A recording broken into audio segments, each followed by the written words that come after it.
यो वेदादौ स्वरः प्रोक्तो वेदान्ते च प्रतिष्ठितः तस्य प्रकृतिभेदस्य यः परः स महेश्वरः।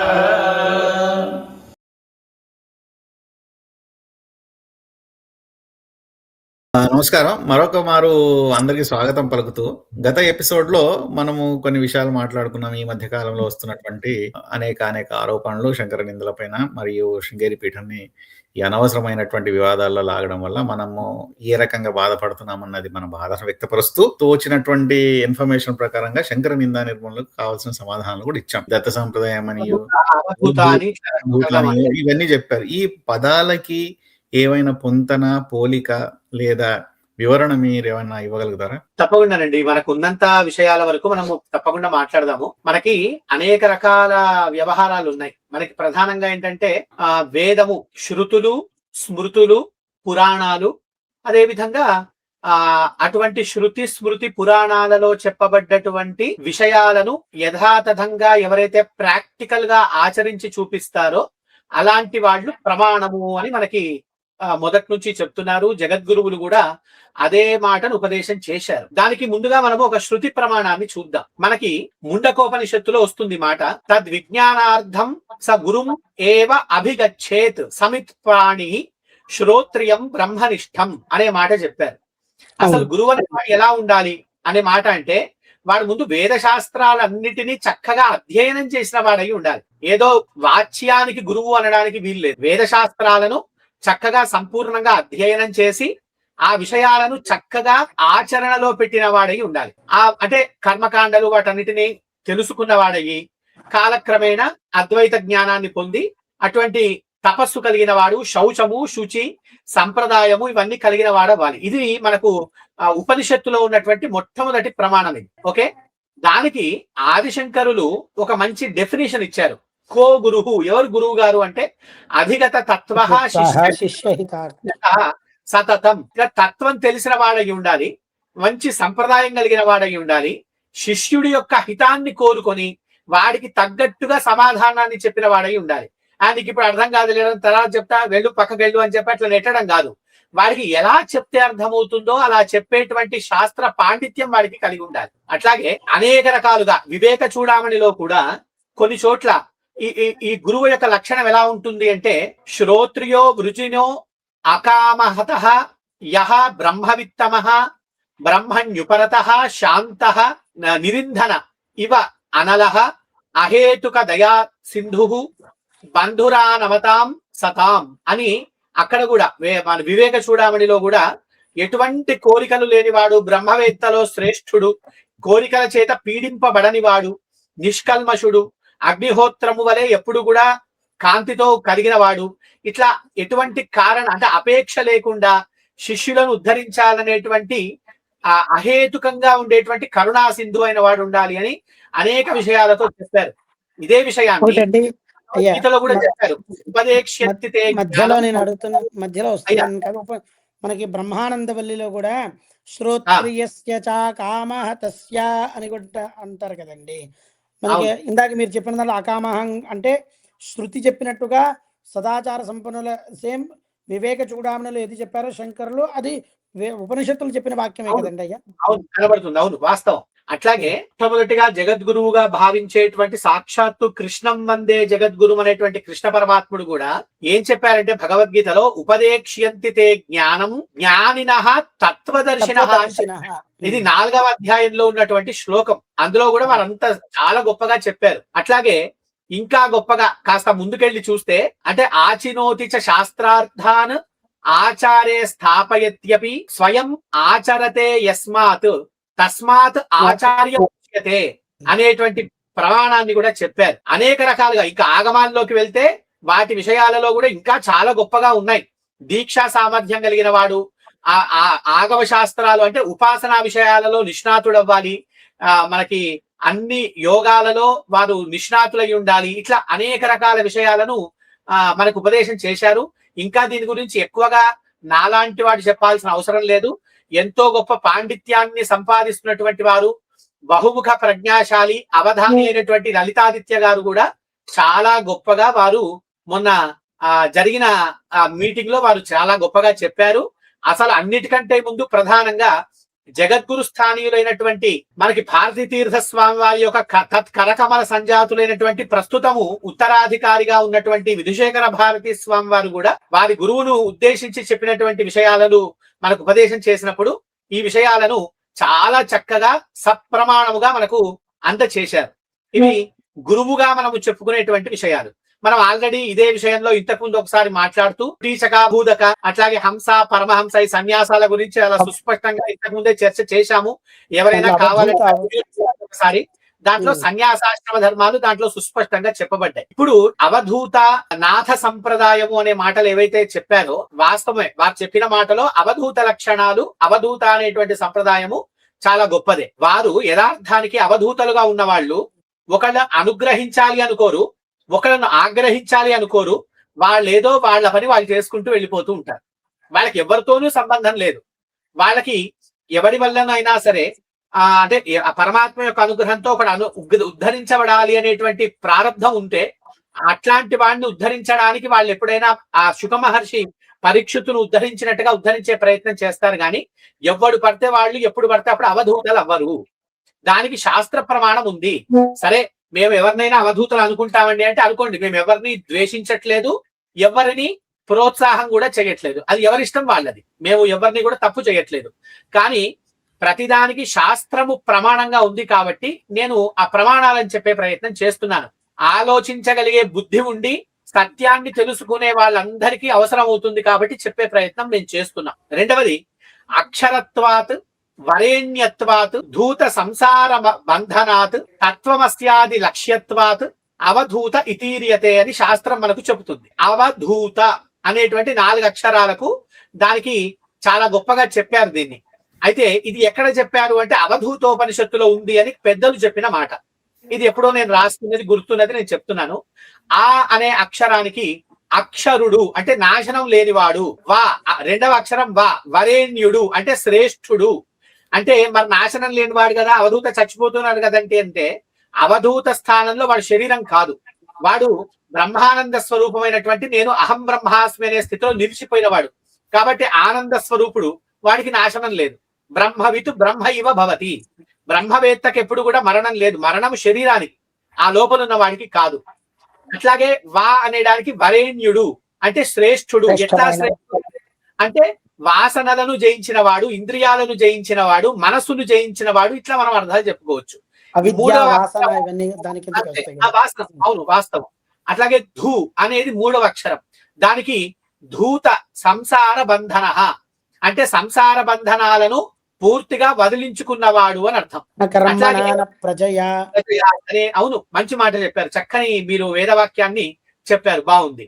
అట్లాగే తా అనేటువంటి అక్షరం తర్వాత తత్వమస్యాది వాక్యములు మొదలైన వాక్యాలకు ఇతడే లక్ష్యంగా ఉన్నవాడు. అంటే ఇతడు బ్రహ్మవిత్ బ్రహ్మైవ భవతి కదా, బ్రహ్మవేత్త బ్రహ్మస్వరూపంగా మారాడు.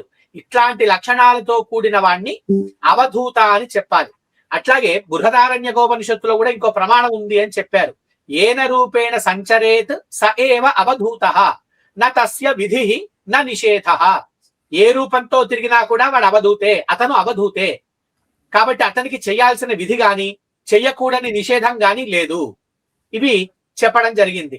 ఇట్లా అనేక రకాల బాలోన్మత్త పిశాచ రూపవతి అనేటువంటి మాట కూడా ఉంది. ఇక దిగంబరుడిగా చినిగిన బట్టలతో తిరగడం అనేది కూడా మనకు కనబడుతుంది. అయితే ఇలా వీళ్ళు తిరుగుతున్నారు కాబట్టి వాళ్ళు చేసినట్టుగా మేము కూడా చేయవచ్చు అని తిరిగే వాళ్ళు కూడా పిచ్చి వాళ్ళు కొందరు ఉంటారు. ఈ మధ్య కాలంలో టోపీ అమ్మ అని పాపం ఎవరో రకరకాలుగా చేస్తున్నారు. వాళ్ళను కూడా భావన చేస్తున్నారు. వాళ్ళమేం తప్పు పట్టట్లేదు, ఎవరి ఉద్దేశాలు వాళ్ళవి. అవధూతలు అందరూ అవ్వరు. అవధూతలుగా వాళ్ళు తిరుగుతున్నా శాస్త్ర ప్రవృత్తికి వ్యతిరేకంగా వాళ్ళు ప్రవర్తించరు, వాళ్ళు ప్రవర్తించరు. ఎందువల్ల? శుక మహర్షి కూడా ఆవు పాలు పితికేంత సమయం వరకే ఉంటాడు, శరీరం మీద వస్త్రాలు లేవు అనేటువంటి అనేక రకాలుగా భాగవతంలో కనబడుతున్నాయి. అలా అని చెప్పి మనకి ఆ శుక మహర్షి ఆయన తిరిగినట్టుగా మీరు కూడా వస్త్రాలు అక్కర్లేదని చెప్పాడా? యజ్ఞయాగాది క్రతువులు అక్కర్లేదని ఆయనకు విధి నిషేధాలు లేవు కాబట్టి ఆయనకు ఉండవు. తక్కిన వాళ్ళందరికీ ఇదే ఉంది. అట్లాగే ఇక రెండవది నాథ సంప్రదాయము అన్నారు. అసలు ఈ నాథ సంప్రదాయం అంటే ఏంటో ఒకసారి చూద్దాం. ఇది మూల పురుషుడు. ఈ నాథ సంప్రదాయానికి మూల పురుషుడు ఆదినాథుడు అంటారండి. అంటే ఈయన దత్తాత్రేయుడికి, మత్స్యేంద్రనాథుడికి, గోరక్షానాథుడు మొదలైన వాళ్ళ ద్వారా ఇట్లా ఆదినాథుడి ద్వారా ఈ సంప్రదాయం అనేది నెక్స్ట్ 1 by 1 అట్లా వస్తూ ఉంది. నవనాథులు అంటారు. నవనాథులు అంటారు. దీంట్లో మొట్టమొదటి ఎవరైతే నాథుడు ఉన్నాడో ఆదినాథుడు సాక్షాత్తు శివుడు, తర్వాత మత్స్యేంద్రనాథుడు, తర్వాత గోరక్షానాథుడు, అదే విధంగా జలంధరనాథుడు, చౌరంగీనాథుడు, భర్తృహరినాథుడు. ఈయన భర్తృహరినాథుడు అంటే ఎవరో కాదు, విక్రమార్కుడి అన్న భర్తృహరి. ఇప్పటికి కూడా భర్తృహరి గుహలు అని చెప్పి మనకి ఉజ్జయినిలో ఉన్నాయి. ఈ భర్తృహరి సుభాషితం అంటారు. వారు వీరు ఒకటే, వారు భర్తృహరినాథుడు. అలాగే రేవణనాథుడు, చెర్పటినాథుడు, ఇట్లా నవనాథులు మనకు నవనాథ సంప్రదాయంలో కనబడుతున్నారు. ఇక వీళ్ళ వస్త్రధారణ, డ్రెస్ కోడ్ మొదలైనవి కూడా ఉన్నాయి. ఎట్లా పడితే అట్లా వాళ్ళు ఉండడానికి లేదు. ఈ వ్యవహారంలో ఈ నాథ సంప్రదాయంలో ఉన్న వాళ్ళకి కుల మత లింగ భేదాలు ప్రత్యేకంగా పట్టించుకోరు. వీళ్ళు తీవ్రమైన వైరాగ్యాన్నే ప్రధానంగా పెట్టుకుంటారు. అలా అని చెప్పి మేము కుల మత లింగ భేదాలు పట్టించుకోం కాబట్టి మీరు కూడా ఎవరు చేయకండి అని చెప్పరు. ఆ వర్ణాశ్రమ ధర్మాలను ప్రోత్సాహం చేస్తూనే, వర్ణాశ్రమ ధర్మాలను కాపాడుతూనే వీళ్ళు వెళ్తూ ఉంటారు. అలాగే వీళ్ళు ఎలా వ్యవహరిస్తారనేది వేదం చెప్పినట్టుగానే ఆ సంప్రదాయాన్ని ఉంటారు. అంతే, ఖచ్చితంగా వాళ్ళు కూడా అట్లాగే వ్యవహరిస్తారు. తీవ్రమైన వైరాగ్యము, అష్టాంగ యోగ సాధనలు వాళ్ళు చాలా ఎక్కువగా ఆచరిస్తూ ఉంటారు. యోగ శక్తులు యోగ మార్గంలో చాలా ఎక్కువగా వీళ్ళు ఆచరిస్తూ ఉంటారు. ఈ నాథ సంప్రదాయంలో ఎలాంటి వాళ్ళైనా దీక్ష తీసుకోవచ్చు. అలాగే వీళ్ళు వేసుకునే వస్త్రాలు, ఇప్పుడు ఈ దేనికైనా సరే, ఇప్పుడు చూడండి ఆదిశంకర సంప్రదాయంలో సన్యాసం తీసుకుంటే దండం పట్టుకోవాలి, ఆ కాషాయపు వస్త్రాలు ధరించాలి, విభూతి ధరించాలి, స్ఫటిక రుద్రాక్షమాలలు ధరించాలి, ఏకదండము, వాళ్ళు ఏం చదువుకోవాలి, ఎలా ఉండాలి, మొత్తము వాళ్ళకు ఒక విధి నిషేధాలు వాళ్ళకి చాలా సుస్పష్టంగా ఉంటాయి ఒక సంప్రదాయంలో. అలాగే ఈ నాథ సంప్రదాయంలో కూడా వాళ్ళకి కర్ణకుండలాలు ఖచ్చితంగా ఉండాలి. చక్కగా ఒళ్ళంతా విభూతి రాసుకోవాలి, చక్కని రుద్రాక్షమాలలు ధరించి. మీరు చూడండి నవనాథుల ఫోటో అని మీరు ఆన్లైన్ లో వెతికిలో కూడా దొరుకుతుంది. ఒళ్ళంతా చక్కగా రుద్రాక్షమాలలు 1000 రుద్రాక్షలకు పైనగా ధరిస్తారు వాళ్ళు. అట్లాగే నాదము అంటే శృంగి, ఒక మెడలో కొమ్ము బూర లాంటిది ధరిస్తారు వాళ్ళు. కాబట్టి వాళ్ళకి నాథ అనే మాట అట్లా వచ్చింది. జోలే, భిక్ష పాత్ర పట్టుకొని ఉంటారు. అలాగే చిమ్మట చేతిలో పట్టుకొని ఉంటారు. వస్త్రము, వాళ్ళు వేసుకునే వస్త్రము కాషాయపు వస్త్రాలు గాని నల్లటి వస్త్రాలు కానీ, చక్కగా మనము ధోతి ఎలా కడతామో అలా మోకాళ్ళ వరకు ధోతిని కట్టి, లేదా కింది వరకు ధోతిని కట్టి, అంగవస్త్రాన్ని పైన ఒక ఉత్తరయాన్ని కూడా ధరించి, వారు పైన ధావళి అంటాం మనం, కంబళి అని, అలాంటివి వేసుకుంటారు. కొంతమంది చర్మం కప్పుకుంటారు. వాళ్ళ సంప్రదాయాన్ని బట్టి వాళ్ళవి చేస్తూ ఉంటారు. అవధూత అనే వాళ్ళకి ఇన్ని విధి నియమాలు ఉండవు. అయ్యా ఇది మధ్యలో నేను మర్చిపోతాను, మీ అంత జ్ఞానం లేని కానీ నేను ఒక విషయం చెప్దాం అనుకుంటున్నాను. ఇవన్నీ కనుక చూస్తుంటే మీరు చెప్తున్న విషయాలన్నీ కూడా నేను గమనిస్తే ఇవన్నీ కూడా మాణిక్యప్రభు మహారాజు గారి సాంప్రదాయంలో కానీ వారు గాని కానీ పాటించారనే నాకు అనిపిస్తుంది. ఎందుకంటే ఆ ప్రాంతంలో చతుర్థ దత్తావతారి అని చెప్పేసి మాణిక్యప్రభు మహారాజుని పూజిస్తారు. అదంతా కూడా అద్వైత సాంప్రదాయమే. వారు కూడా మీరు గమనిస్తే కనుక మాణిక్య చరితామృతం అనుకోండి, లేదా నేను చిన్నప్పటి నుంచి చూస్తున్న పీఠమే అది కాబట్టి, వారు కూడా ఈ కర్ణాటక, తెలంగాణ అండ్ మహారాష్ట్ర బార్డర్ లో ఉన్నటువంటి హుమ్నాబాద్ లో ఉంటారు. హుమ్నాబాద్ లో ఉన్న పీఠం అది. వారి ప్రముఖమైనటువంటి బోధన చూస్తే కనుక భక్త కార్య కల్పద్రుమ గురు సార్వభౌమ శ్రీమద్ రాజాదిరాజ యోగి మహారాజ త్రిభువనానంద అద్వైత అభేద నిరంజన నిర్గుణ నిరాలంబ పరిపూర్ణ సదోదిత సకలమత స్థాపిత శ్రీ సద్గురు మాణిక్యప్రభు మహారాజ్కి జై అన్నది వారి గురు ప్రార్థన. అందులో వారు చెప్పేది ఏంటంటే, అందులో మార్తాండ మాణిక్యప్రభు మహారాజ్ అన్నారు, వారు చెప్పింది ఏమిటి అంటే, వారు మరాఠీలో చెప్తారు, అద్వైత బోధు హా అమూచి దంద, అంటే అద్వైత ప్రచారం అన్నదే మా పుట్టుకకు కారణము, మా బోధనకు కారణం అని చెప్తారు. వారు కూడా పూర్తి వైదికమైనటివే పాటిస్తారు. ఇప్పటికి కూడా అక్కడ చతుర్వేద హవనాలు, వేద స్వస్తిలు, వేద పాఠశాల ఉంది అక్కడ. మీరు అవునండి, చాలా గొప్పగా చతుర్వేదములకు పాఠశాల ఉన్నది. నిరంతరము వైదిక సంప్రదాయంగా అక్కడ పూజాది కార్యక్రమాలు జరుగుతూ ఉంటాయి. మేము శివరాత్రిలో వెళతాము.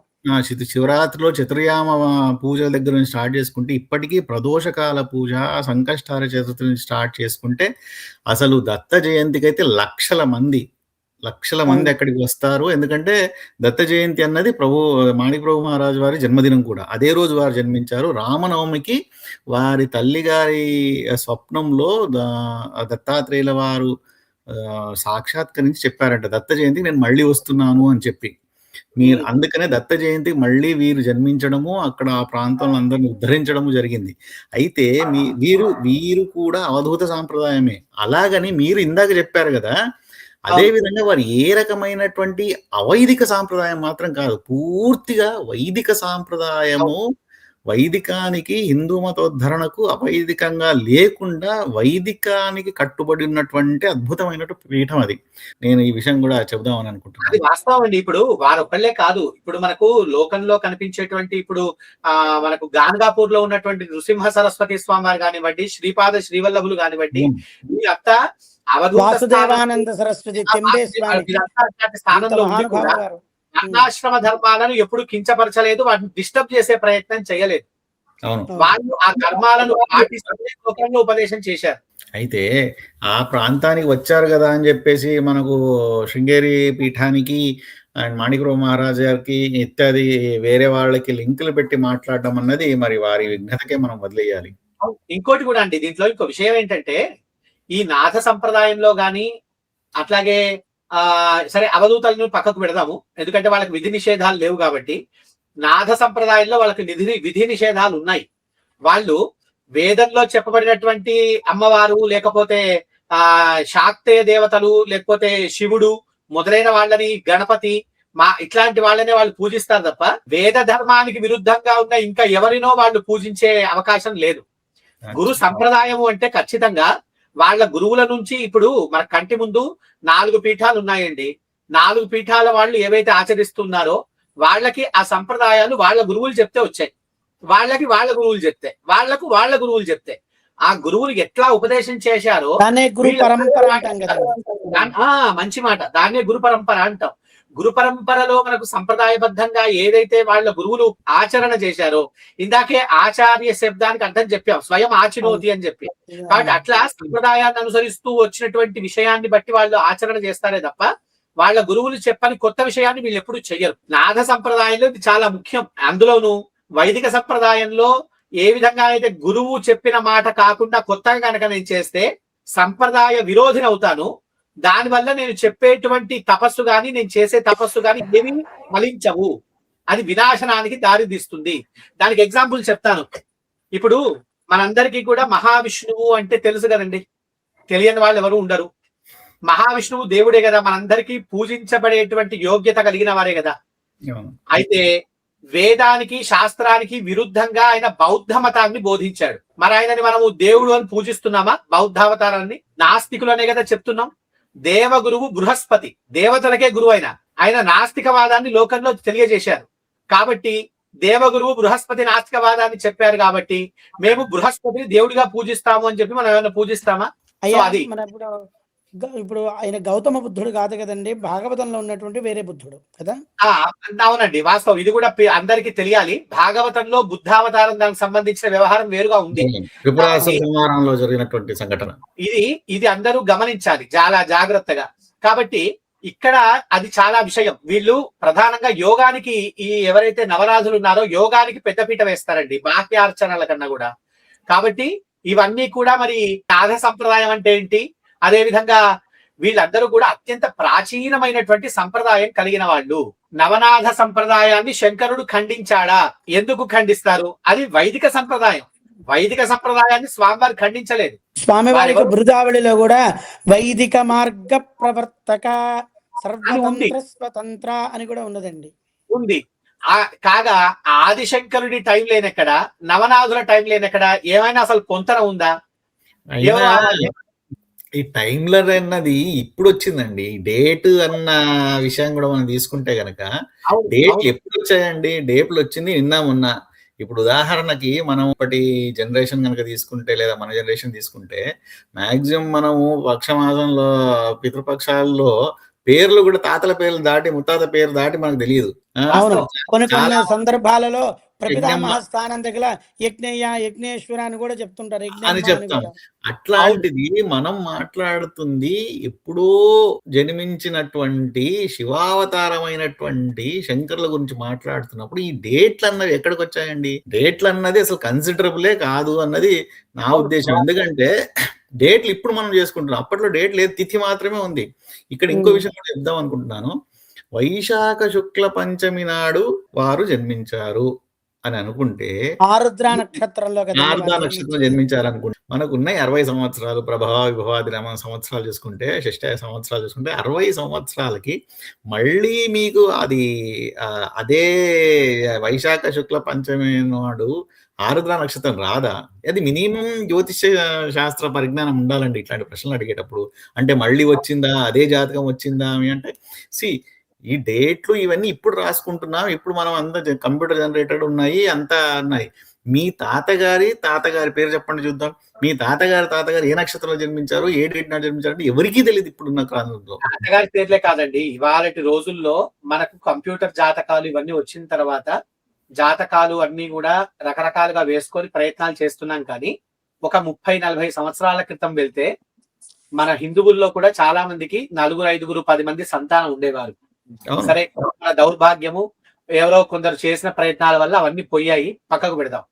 ఇంట్లో అందరి పిల్లల జాతకాలే ఉండేవి కాదండి. ఎప్పుడు పుట్టారో తండ్రికే పిల్లల జాతకాలు తెలిసేవి కాదు. రథ సప్తమి రోజు, శివరాత్రి రోజు, కార్తీక పౌర్ణానికి సముద్ర స్నానానికి వెళుతున్నప్పుడు పుట్టాడనో ఇట్లా ఏవో కొండ గుర్తులు పెట్టుకుంటారు, మాట చెప్పేవాళ్ళు. ఇంకోటి కూడా మనకు ప్రాక్టికల్ గా తీసుకుంటే ఇంకో మాట కూడా మీరు చూడండి, కృష్ణుడు ఎప్పుడు పుట్టాడు అనే దానితోని మనం ఎప్పుడు కృష్ణాష్టమి చెయ్యం. కృష్ణుడు ఎప్పుడు పుట్టాడో దాన్ని కృష్ణాష్టమిగా చేస్తాం, అంతే. రోహిణి నక్షత్రం ఉంటే సరిపోద్ది మనకి. ఇంకొక విషయం అండి, నేను ఇంతే మన పని. నేను మధ్యలో వస్తున్నాను కాదు, ఇక్కడ మనకి ఆచార్యులు వారు చెప్పినటువంటి ఒక మాట, ఎందుకంటే మనకి ఆచార్యులు వారు వారి నోటి నుంచి ఏ పదం వస్తుందో అది మనకి పరమ ప్రమాణం. వారు వేద శాస్త్రాన్ని అనుసరించే చెప్తారు. ఒకసారి విధుశేఖర భారత మహాస్వామి వారికి సన్యాసాశ్రమ స్వీకారం ఇచ్చే దాని గురించి ప్రకటన చేస్తూ వారు ఒక మాట చెప్పారు ఆచార్యులు వారు. బ్రహ్మచారి అంటే అప్పుడు పూర్వాశ్రమంలో వారి పేరు ఉచ్చరిస్తూ మీ యొక్క నక్షత్రం ఏమిటి, మీ యొక్క తిథి ఏమిటి అని అడిగారు. ఎందుకనేనంటే మఠ సంప్రదాయంలో నన్ను మా గురుగారు అదే విధంగా అడిగారు. మఠ సంప్రదాయంలో వర్ధంతి అనేటువంటి ఒక ప్రోగ్రాం చేస్తాము, దాన్ని అనుసరించి మేము అడుగుతున్నాం, కానీ మిగతా విషయాలు మేము జాతకాలు అట్లాంటివన్నీ పట్టించుకోలేదు, వైరాగ్య భావన ఉంటేనే అని అన్నారు. అంటే మనం కృష్ణుడి దగ్గర తీసుకున్న మీరు చెప్పినట్టుగా మనం తిథి కృష్ణాష్టమి, రోహిణి నక్షత్రము, రాముల వారిని తీసుకున్న నవమి పునర్వసు నక్షత్రము, ఆదిశంకరులను తీసుకున్న ఆర్ద్ర నక్షత్రము, పంచమి తిథి తీసుకున్నాం. శృంగేరి జగద్గురువులు చెప్పిన మాట ప్రకారంగా వర్ధంతిగా వారి యొక్క తిథి నక్షత్రం రోజున చేస్తున్నాము.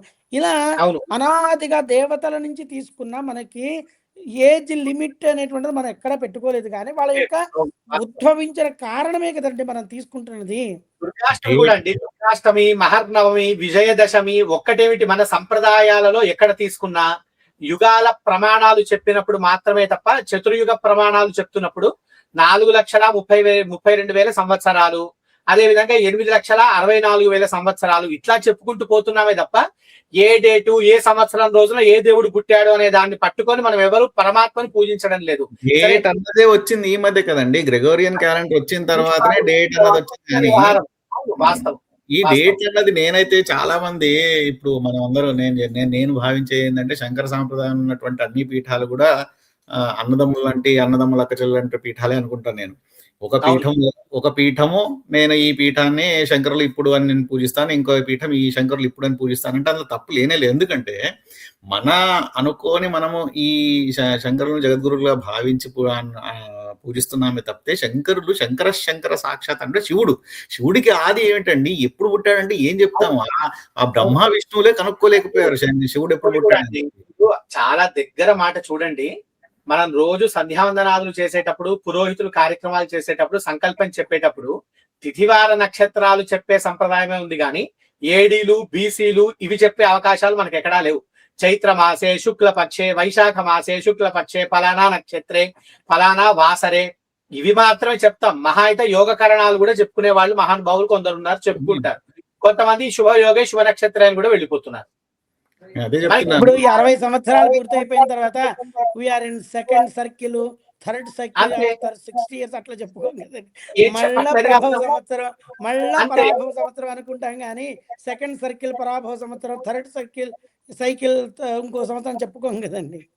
ఇది నిజంగా అదే కూడా ఒకటి ఆలోచిస్తే ఇందులో శంకరుడు ఏ సమయంలో పుట్టాడు అని ఆలోచించినందువల్ల మనకు ముక్తి రాదు.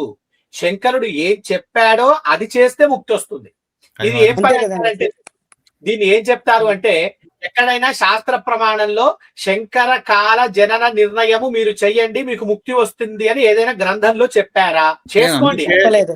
అది మీ ఇష్టం, మీరు ఎవరైనా చేసుకోండి. ఇప్పుడు ఇంకో ప్రశ్న నేను అడుగుతానండి. ఇప్పుడు 4 పీఠాల వాళ్ళు 4 డేట్లు చెప్తున్నారు, బాగానే ఉంది. ఇవి ఎవరికి ప్రమాణము అంటే 4 పీఠాలను సంప్రదాయంగా తీసుకున్న వాళ్ళకి ఇది ప్రమాణం. ఇప్పుడు ఆ ఆర్కియలాజికల్ రీసెర్చ్ చేస్తున్న వాళ్ళు, చరిత్రను రీసెర్చ్ చేస్తున్న వాళ్ళు కొందరు ఉంటారు. వాళ్ళకు దొరికిన శిలాశాసనాలు అవే వాళ్లకు ప్రమాణం. పలానా మఠం వాళ్ళు చెప్పారు కాబట్టి ఆ ప్రమాణాన్ని వాళ్ళు చెప్పరు, వాళ్ళకి శిలాశాసనాల ఆధారాలు చూపెట్టాలి. వాళ్ళని అనుసరిస్తున్న వాళ్ళకి వాళ్ళు చెప్పేవే ప్రమాణాలు.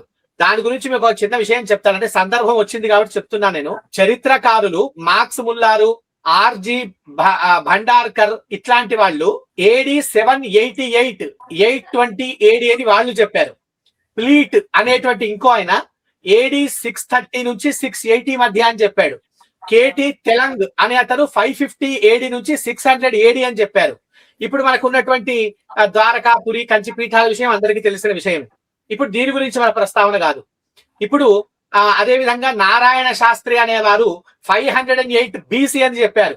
కన్నడ శంకర విజయం ఒకటి ఉంది, దాంట్లో 2167 BC అని వాళ్ళు చెప్పారు. ఇది ఇంకొంచెం ప్రాచీన గ్రంథం. శుక్రనాడి గ్రంథం అని ఒకటి ఉంది. ఆ నాడి గ్రంథంలో, ఎందుకంటే ఇప్పుడు ఆస్ట్రాలజీ గురించి మాట్లాడారు కదా, కాబట్టి శుక్రనాడి గ్రంథం అని ఒకటి ఉంది. ఇప్పుడు మనకు అందుబాటులో దొరకడం లేదు. 3133 BC అని చెప్పాడు ఆయన. మరి ఇప్పుడు ఇన్ని రకాలుగా ఉన్నప్పుడు మరి నేనే ప్రశ్న వేస్తాను, శంకర పీఠాలు చెప్పినటువంటి దాన్ని నేను ఎందుకు స్వీకరించాలి? ఇంతమంది చెప్పారు కదా, మరి ఇందులో ఎవరో చెప్పింది నిజం కావచ్చు కదా. మరి ఇప్పుడు ఇన్ని రకాల డేట్స్ ఉన్నప్పుడు ఇన్ని రకాల డేట్లలో శంకరుడు పుట్టాడు అందామా? మనకు చరిత్ర మరుగున పడింది.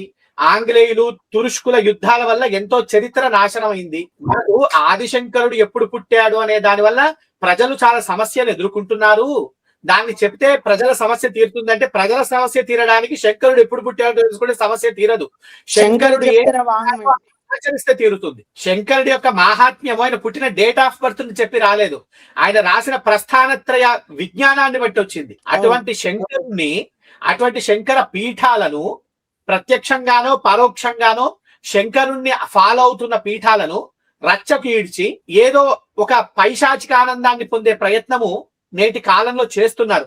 ఇది నిజంగా చాలా బాధ కలిగేటువంటి విషయం. చరిత్రలో మన ఒక మహానుభావులు తెలుగు రాష్ట్రాల్లో ఒక గొప్ప వేద పండితులు, శాస్త్ర పండితులు ఒకసారి నేను అడిగానండి ఇలాగే, శంకరులు కంచివారిలాగా, బద్రీవారిలాగా, శృంగేరి వారిలాగా చెప్తారండి, మీ అభిప్రాయం ఏమిటి అని అంటే ఆయన ఒకరే అన్నారు, శంకరులు పూజ చేస్తూ ఆవాహయామి అంటే వచ్చి, ఉద్వాసన చేసినప్పుడు ఉద్వాసయామి అని అంటే వెళ్ళిపోయేటువంటి శంకరులే నా శంకరులు. ఆరు ఎప్పుడూ ఉంటారు, ఎప్పుడైనా వస్తారు, ఎప్పుడైనా వెళతారు. ఎందుకంటే శంకర సాక్షాత్ అని నేను అనుకున్నాను, శివస్వరూపులు శంకరులు అని అనుకున్నప్పుడు వారికి టైము, కాలము గాని లేక ప్రాంతము గాని ఇవేవి కూడా ఒక చట్రంలో ఉండని వారు కాబట్టి వారి సమయం ఎప్పుడు పుట్టారన్న దాని మీద మనం పట్టించుకోకూడదు.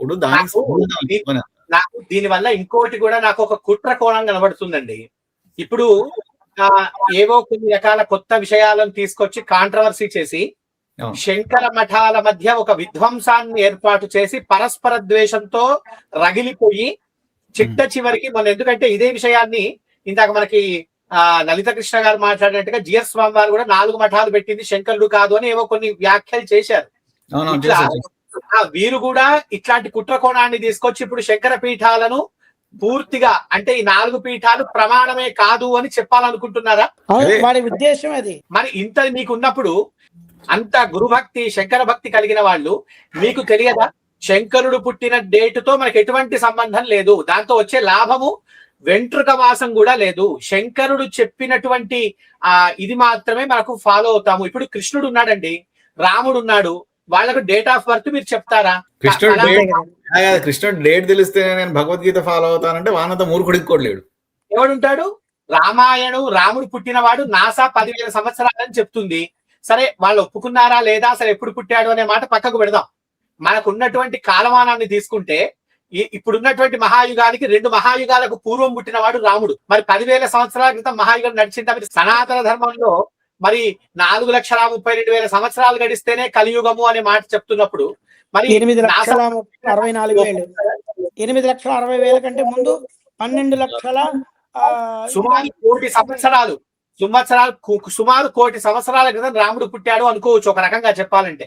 అలాంటిది మరి ఇప్పుడు వాళ్ళ పుట్టినటువంటి డేట్ ఆఫ్ బర్త్ లేవు కాబట్టి మాకు చాలా అస్తవ్యస్తంగా ఉంది. మేము రామాయణం చదవము, భగవద్గీత చదవము, ఆ దేవుళ్ళు వాళ్ళు చెప్పింది పాటించడమే మన భారత సంప్రదాయం.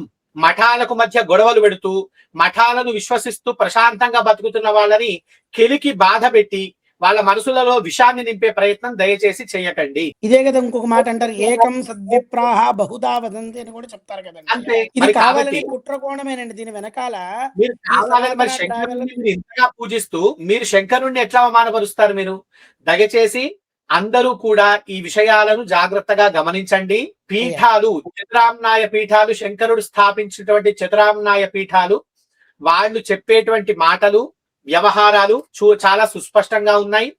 వాళ్ళ వైఖరిని వాళ్ళు చక్కగా తెలియజేస్తున్నారు. ఎటువంటి వ్యవహారము లేదు. ఎవరి విషయాల్లో వాళ్ళు చెప్తూనే ఉన్నారు. ఇంకా రెండవది ఇంకో మాట, దాని గురించి ఒకసారి చెప్పే ప్రయత్నం చేస్తా నేను. ఎటువంటి వాడైనా కావచ్చండి, మాకు ప్రమాణము అని మీరు అనుకునే వ్యక్తి ఎవరైనా కావచ్చు. గురోహ అవలిప్తస్య కార్యాకార్యమజానతః ఉత్పథం పరిపన్నస్య పరిత్యాగో విధీయతే అనేటువంటి శ్లోకము రామాయణంలో మహాభారతంలో చెప్పినటువంటి సాక్ష్యాలు కనబడుతున్నాయి. గురోహో అపి, గురువు అయినప్పటికీ కూడా అవలిప్తస్య గర్వంతో అహంకారంతో కళ్ళు మూసుకున్న వాడై కార్యాకార్యం ఏది చెయ్యాలో ఏది చెయ్యకూడదో తెలియక అధర్మాన్ని గనక పాటిస్తే అజానతః తెలుసుకోలేని వాడై విస్మరించిన వాడైతే గనక ఎవరు? గురువు. ఉత్పథం తప్పుడు మార్గంలో అధర్మ మార్గంలో నడుస్తున్నటువంటి ఆ ప్రతిపన్నస్య ప్రవేశించిన వాడు ఎవరైతే గురువు ఉన్నాడో అటువంటి గురువును పరిత్యాగ ఖచ్చితంగా పరిత్యజించాల్సిందే. విధీయతే శాస్త్రము దీన్ని విధిస్తుంది అని రామాయణ మహాభారతాలలో కూడా చెప్పినటువంటి శ్లోకం మనకు ప్రమాణంగా ఉంది. మీరు తప్పకుండా మీరు ఏ గురువులనైతే మీరు పూజిస్తున్నారో మీరు పూజించుకోండి. దయచేసి శృంగేరి లాంటి పీఠాలు ఏవైతే ఉన్నాయో వాటిని రచ్చకీడ్చి పైశాచిక ఆనందాన్ని పొందకండి. మీ గొడవలు మీరు తన్నుకొని చావండి, మాకు సంబంధం లేదు. తాంబూలాలు ఇచ్చాము తన్నుకు చావండి అనే ప్రయత్నం మాత్రం చేయకండి. ఇప్పటికే హిందూ సనాతన ధర్మము ముక్కలయ్యే పరిస్థితిలోకి వెళ్తుంది.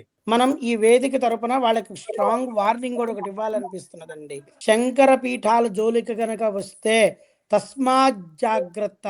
మీరు ఎవరైనా కావచ్చు, మిమ్మల్ని ఉపేక్షించేది లేదు. ఎంతవరకైనా వెళ్ళి శంకర్ నిందా నిర్మూలనం చేసి ఆ అవైదిక మతములను శంకరులు ఖండించినట్టుగా మిమ్మల్ని సప్రమాణంగా ఖండించి మీకు తగిన బుద్ధి తగిన శాస్తి జరిగేటట్టుగా చేస్తామని చెప్పి మనం అందరికీ కూడా ఈ వేదిక ద్వారా ఒక వార్నింగ్ కూడా ఇవ్వాలనిపిస్తుందండి. తప్పకుండా ఇది మీరు చెప్పిన మాట చాలా ఉత్తమమైన మాట. ఎవ్వరు మాట్లాడినా నోటికొచ్చిన మాట మాట్లాడొద్దు. మనము మామూలుగా రోడ్డు మీద పోతూ మాట్లాడుకునేటువంటి మాటలను పీఠాలను ఆధారంగా చేసుకొని దయచేసి మాట్లాడకండి. వాళ్ళ తపస్సు గాని వాళ్ళు చేస్తున్నటువంటి ఆ సంప్రదాయ పరిపాలన గాని మనకు వాళ్ళ కాలు గోటికి కూడా మనం పనికిరాము.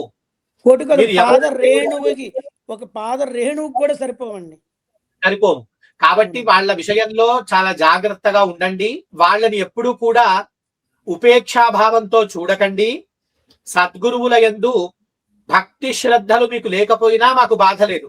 దయచేసి వైరుధ్యాన్ని, కోపాన్ని, ఈర్ష్యాసూయలను మట్టుకు పెంచుకునే ప్రయత్నం చెయ్యకండి. అగ్నిలో వేలు పెడితే అగ్ని తప్పకుండా కాల్చి తీరుతుంది. అది తెలిసి పెట్టినా తెలియక పెట్టినా. ఇది అందరికీ మేము చెప్పాలనుకుంటున్నాము. దయచేసి అద్వైత పీఠాల జోలికి మట్టుకు రాకండి. పీఠాల మధ్య గొడవలు పెట్టి వాళ్ళని అనుసరిస్తున్నటువంటి శిష్యుల మధ్య లేనిపోని ఒక గందరగోళాన్ని సృష్టించి మీరు పైశాచికానందం పొందే ప్రయత్నం చేయకండి. మీకు నిజంగా ఏవైనా మాట్లాడాలి అనుకుంటే, సాయిబాబా గురించి మీరు మాట్లాడాలనుకుంటే ఆ ప్రమాణాలన్నీ చదువుకోండి, మాట్లాడుకోండి. మీకు సాయి సచ్చరిత, లీలామృతం ప్రమాణాలు అయితే దాని గురించి మాట్లాడుకోండి. వీటితో మాకు ఎటువంటి సంబంధం లేదు. శృంగేరి వాళ్ళు వాళ్ళ స్టాండర్డ్ చాలా క్లియర్ గా చెప్పారు. చతురామ్నాయ పీఠంలో ఇంతకు ముందు ఉన్నటువంటి, ఇప్పుడు లేరు, వారు బ్రహ్మీభూతులయ్యారు. వారు వాళ్ళ స్టాండర్డ్ చెప్పారు. అద్వైత మఠానికి సంబంధించిన వాళ్ళందరూ వాళ్ళ స్టాండర్డ్ చెప్తున్నారు. ఎవరి ఆర్గ్యుమెంటరీ వాళ్ళు చెప్పే అవకాశం ఉంది. ఇది మనకు ధర్మము ఇచ్చింది, రాజ్యాంగం కూడా ఇచ్చింది. విలువలతో, ద్వేషము లేకుండా, అనవసరమైన వాక్కు ప్రయోగాలతో మట్టుకు చెప్పకండి. పెద్దవాళ్ల గురించి మాట్లాడేటప్పుడు బహువచన ప్రయోగం చేస్తూ మాట్లాడడం అనేది సమంజసంగా ఉంటుంది. ఏకవచన సంబోధన చేయడము అనేది మనకు యోగ్యము కాదు. కాబట్టి అందుకనే గురువుని గాని, అదే విధంగా తండ్రి గాని, భార్యాభర్తలు గాని, ఇంటి పెద్ద కొడుకును గాని పేరు పెట్టి పిలవకూడదని కూడా శాస్త్రం చెబుతుంది. కాబట్టి ఇట్లాంటి నియమాలు కాస్త పాటిస్తూ మాట్లాడండి. సనాతన ధర్మంలో ఉన్నప్పుడు సనాతన ధర్మం అంటే ఏంటో తెలుసుకొని మీరు ముందుకొచ్చే ప్రయత్నం చేయండి దయచేసి. అంతేకాని కనిపించిందల్లా తీసుకొచ్చి సనాతన ధర్మంతో ముడిపెట్టే ప్రయత్నం చేయకండి. ప్రతిదాని శృంగేరితో ముడిపెట్టే ప్రయత్నం కూడా చేయకండి. సనాతన ధర్మానికి ప్రధానము ఋషులు. సనాతన ధర్మానికి సనాతుడైనటువంటి పరబ్రహ్మము దేవత. వేదాల ద్వారా, ఆగమాల ద్వారా చెప్పబడినటువంటి పంచాయతనంలో ఉన్నటువంటి దేవతలు, వాళ్ళ ద్వారా వచ్చినటువంటి అవతారాలు మాకు పూజనీయములు. వేదాలలో, శాస్త్రాలలో, స్మృతులలో, శృతులలో, పురాణాలలో చెప్పని కొత్త విషయాన్ని ఇంకా ఎక్కడో మాకు చెప్పేటువంటి పుస్తకాలు మాకు యోగ్యములు కావు, దొరకవు, అవసరం కూడా లేదు. మాకు సంబంధం లేదు. మీరు ఏమైనా చెప్పుకోండి, భగవద్గీత ఒక్కటి చాలు. మొత్తం ప్రపంచంలో ఉన్న వాంగ్మయాన్ని మొత్తం మనకు చెప్పడానికి ఒక్క భగవద్గీత చాలు. కాబట్టి మనం వైదిక మార్గంలో నడవాలి అంటే వైదిక సంప్రదాయాలనే పాటించాలి. దాన్ని వేదోక్త సంప్రదాయానికి ముడిపెట్టి మేమంతా వైదిక సంప్రదాయంలో ఉన్నామనే ప్రయత్నాన్ని చేస్తూ సనాతన ధర్మాన్ని కించపరచకండి. సనాతన ధర్మాల యొక్క విలువలు వేరు, సనాతన ధర్మం యొక్క వ్యవహారం వేరు. అది గురువుల ద్వారా తెలుసుకొని, సద్గురువుల ద్వారా తెలుసుకొని, శిష్టాచార సంపత్తి కలిగినటువంటి గురువుల ద్వారా అర్థం చేసుకొని, మీరు కూడా అటువంటి మార్గంలో నడవాలి అనే కోరిక ఉంటే అటువంటి మార్గంలో నడవండి. లలిత కృష్ణ గారు చెప్పినట్టుగా, ప్రవీణ్ గారు చెప్పినట్టుగా, మాకు శంకర నిందా నిర్మూలన అనేటువంటి సభా వేదిక ద్వారా సనాతన ధర్మాలకి కట్టుబడి లోకానికి ధర్మం ప్రచారం చేస్తున్నటువంటి శంకర మఠాల జోలికి వస్తే మట్టుకు మేము వదిలిపెట్టం. దయచేసి మీరందరూ గుర్తు పెట్టుకోండి, విలువలు తెలుసుకొని మాట్లాడండి. తత్సత్ బ్రహ్మార్పణమస్తు. సర్వం శ్రీ కృష్ణ. శంకర శారదా పాహిమ.